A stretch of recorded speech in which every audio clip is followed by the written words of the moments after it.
Você já teve vontade de perguntar alguma coisa para um padre, assim, uma pergunta que ninguém faz para ele? E de repente você encontra um pastor também, porque a gente vê muitos pastores na mídia hoje, muitos pastores famosos e padres famosos também. Aí você fica na sua casa pensando, como eu estou aqui na minha casa hoje, aqui pensando um monte de perguntas, o que eu vou fazer para eles, né? E aí eu convidei o pastor Luciano Scala, que ele já é pastor há 11 anos, olha que bagagem que ele tem. Ele é pastor junto à comunidade evangélica Vale de Bênção. Além disso, ele fez um trabalho belíssimo na Chácara VB, que a Chácara VB é uma casa de recuperação para dependentes químicos. Então eu vou receber para um bate-papo, não é debate. Então, às vezes, quando a pessoa vê padre, vê pastor junto, espírita junto, pensa assim, puxa, eles vão fazer um debate, eles vão começar a brigar.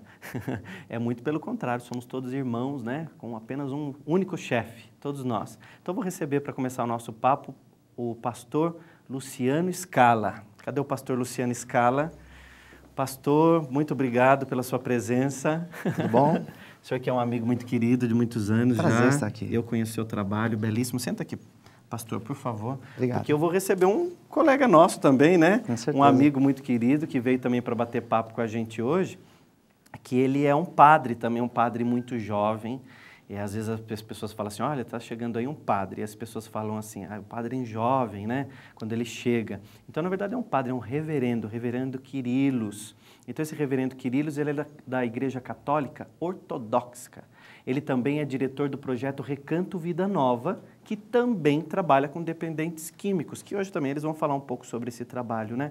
É um projeto aí de amigos. Então, eu vou receber o reverendo Quirilos. Cadê o reverendo Quirilos? Ô, reverendo, obrigado pela sua presença. Muito obrigado pela presença do senhor. Pode sentar, fica à vontade.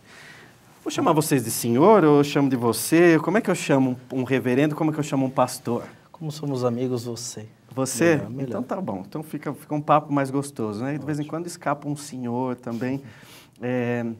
Bacana porque quando eu falei que hoje no programa nós íamos receber um padre, um reverendo. Aliás, qual a diferença de padre e reverendo mesmo? Reverendo? O reverendo, na verdade, é um título de honra. O reverendo pastor, o reverendo padre, como a nomenclatura, o meritíssimo juiz. Tá. Então é um título de honra.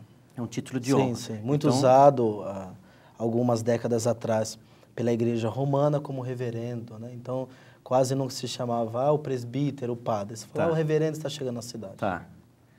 Então, quando eu falei que vinha hoje ao programa o reverendo, e quando eu falei que vinha um pastor evangélico, as pessoas falavam assim, puxa, então hoje vai esquentar o papo, então vamos ver, vai sair debate, vai sair faísca. Porque no Brasil, infelizmente, tem aquela coisa, né, aquela cultura meio estranha das pessoas acharem que tem que brigar sobre as coisas, e vão ao estádio e brigam com a família quando alguém não concorda com as suas ideias. E o que eu mais gosto dessa coisa do nosso país, essa coisa democrática, essa liberdade que a gente tem, é justamente poder falar e aprender. Então, quando eu converso com um reverendo, quando eu converso com um pastor evangélico, como a gente pode aprender? Olha que bonito hoje essa sala, nós três reunidos aqui, eu que sou espírita, né?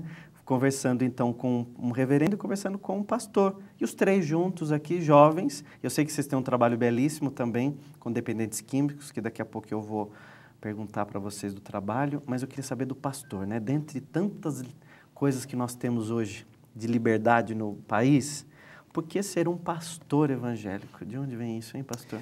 Então, na verdade, não é uma escolha. Tá. Nós encaramos como um chamado, né? Um chamado, uma vocação. E eu comecei jovem, comecei aos 20 anos, nessa minha carreira como pastor, fazendo a obra de Deus. E, na verdade, é isso, né? É um chamado anos, mais de ou Deus. menos? Quando eu tinha 20 anos. 20 anos, tá. Hoje eu tenho 31. Tá. Não parece. Tá bem. E, aliás, o senhor me trouxe um presente, não foi? presente. Que eu estou vendo na sua mão.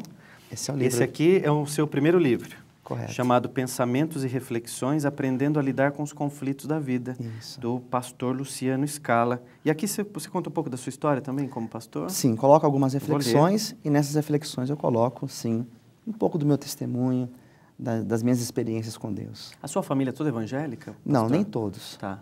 Minha casa, posso dizer, meus pais, meu irmão, sim. mas nem todos da minha família, né? Para quem está assistindo a gente, porque a TV Mundo Maior, ela tem um público gigante de espíritas. Então, eu tento também, nos programas, informar as pessoas. E a gente vê muito falar, pastor, aquela pessoa, ele é um pastor, é uma pastora. O que é um pastor? Resumindo, assim, qual é o seu trabalho?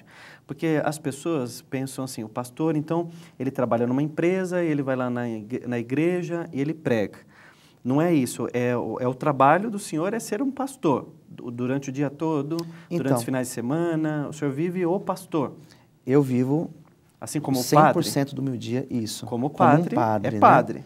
Minha vida ela é dedicada aos estudos, ao trabalho que é voltado também às atividades da igreja.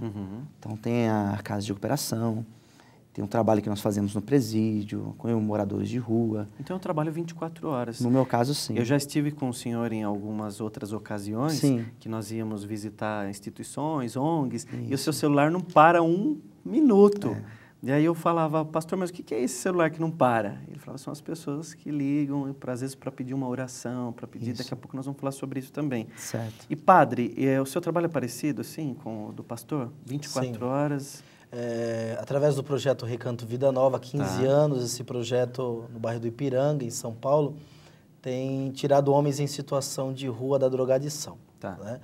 Então, como diretor dessa instituição, eu tenho que cuidar de toda a parte administrativa, mas também não posso esquecer do meu trabalho pastoral em minha paróquia. Claro. Né? Onde é a sua paróquia hoje? Nós estamos no município de Mauá, ABC Paulista, né? Grande São Paulo. E por ser vice-chanceler de nossa igreja aqui no estado de São Paulo, então nós também temos que dar assistência em toda a parte da grande chancelaria de nossa igreja, auxiliando os nossos bispos, os monsenhores responsáveis por toda a direção da igreja aqui no Brasil e no estado de São Paulo. Quando o senhor fala desses homens, são homens que saíram da situação de rua, sim, sim. Que o senhor acolhe numa ONG, é isso? Sim. Uma casa de acolhida, na verdade, o nome é Casa de Acolhida Recanto Vida Nova. Então, são homens escravizados e nos grupos de narcóticos anônimos, nós chamamos de adictos, né? Os escravos de. Então, o jovem, o homem entre 18 a 65 anos são acolhidos em nossa casa e, na grande maioria, homens em situação de rua, né? Com a vida já totalmente destruída, sem contato nem com a família, alguns já 10, 20 anos de realidade de rua. Então, o nosso trabalho é justamente acolher, oferecer esse tratamento terapêutico e espiritual. Né? Não é um tratamento religioso. Nós não tratamos de religião. Sim. Nós levamos a espiritualidade. Então, lá o senhor acolhe católicos, evangélicos, sim, sim. Espíritas. Sim. O senhor vê o ser humano. Em nenhum momento nós queremos que eles se tornem, no caso, ortodoxos, sim. Que é a religião que eu professo. Eles têm que ser. É diferente ser católico e ser ortodoxo ou não? O ortodoxo, ele é católico. Se nós pudéssemos estudar um pouco aqui sobre história, nós iríamos ver que até 1054 a igreja foi una, santa, católica e apostólica. Então não existia igreja católica romana, igreja católica ortodoxa.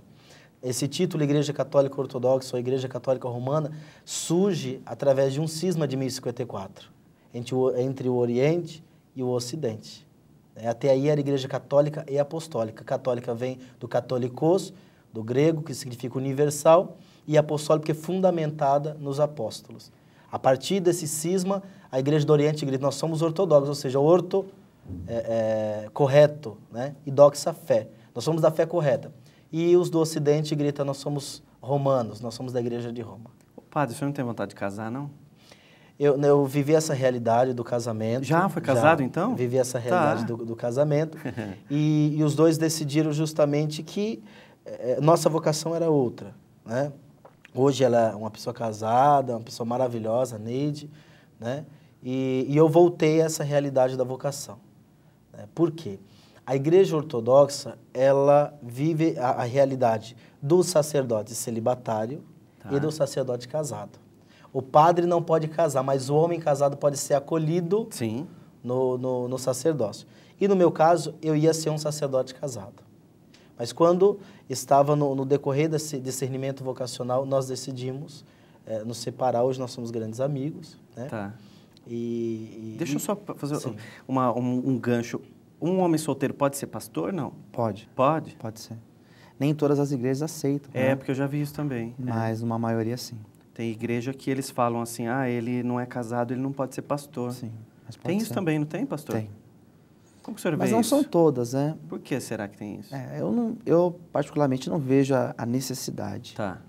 Mesmo porque nós temos exemplo dos apóstolos que nem todos eram casados, né? Mas nós, na nossa igreja, admitimos sim pastores que sejam solteiros ou casados, sem problema algum. Muito bacana, gostou desse papo, né? Sim, Aprender sobre tanta coisa, e essa coisa de história, de comportamento, de seres humanos, porque vocês lidam o tempo todo com seres humanos e quantas histórias passam ali na frente de vocês. E a gente tem que aprender a não ler só livros, ler pessoas também, como a gente aprende junto com isso.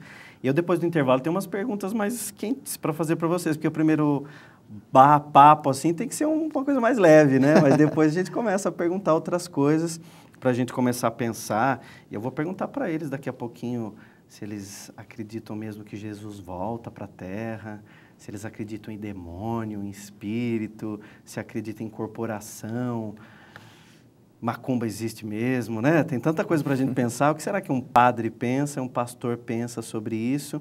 E eu já queria que antes de ir para o intervalo, vocês já fossem pensando assim, porque muita gente cresce com medo. Eu sempre tive muito medo de fantasma, medo de espírito, medo do diabo, medo de um monte de coisa. E eu sou de uma família evangélica, né? Minha mãe é evangélica, os meus parentes todos são evangélicos. E eu tinha muito medo do diabo. E na volta eu quero que vocês respondam. O diabo existe mesmo ou não? Tá? Então até já, você não saia daí que a gente já volta.